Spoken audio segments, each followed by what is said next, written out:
let's turn to weather now.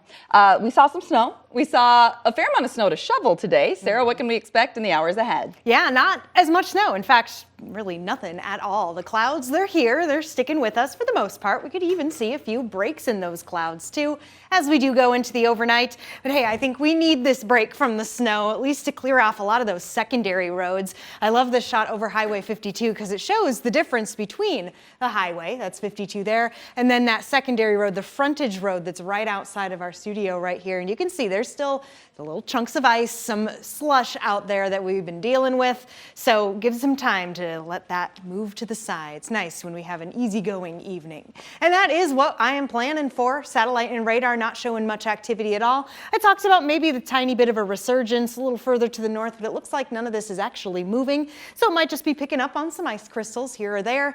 This is more something to watch for, this clearing of the skies, because if we do get a little of that dry air here and the clouds do start to part, that means temperatures will get an opportunity to fall even cooler as we come into the night.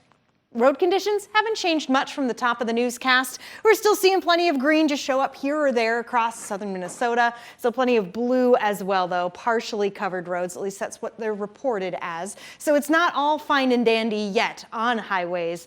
Quite yet, but we're getting there, I promise. And the temperatures this morning definitely did help. We got above the freezing point. Some of us, not all of us. Winona La Crosse staying a little cooler, but it's been a while since we've seen numbers this high. Again, high temperatures for the day. We're very early on in the day, and they've been dropping basically since the sun has come up. 19 degrees currently in Rochester, Mason City, a few of us at 18. These temperatures are dropping about a degree an hour, maybe a little less, a little quick, or rather a little slower because of these clouds, acting as a bit of a blanket, slowing things down. But we generally see that trend continuing all the way into the overnight, with temperatures eventually slipping into the single digits for many of us. Not all, but single digits, 10 degrees, 11. It's not too much of a difference. The purple is back on the map, and it's going to be a cold start to our Thursday.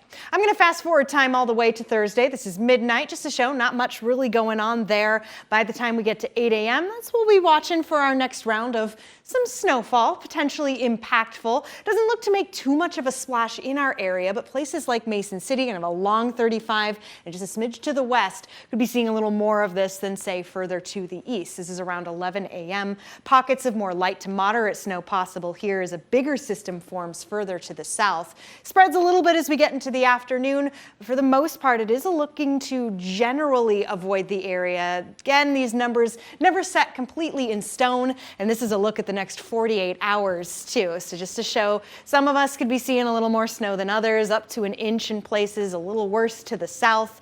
And then the next big headline comes our way. We're talking the weekend as temperatures slip below the 0 mark. Cami.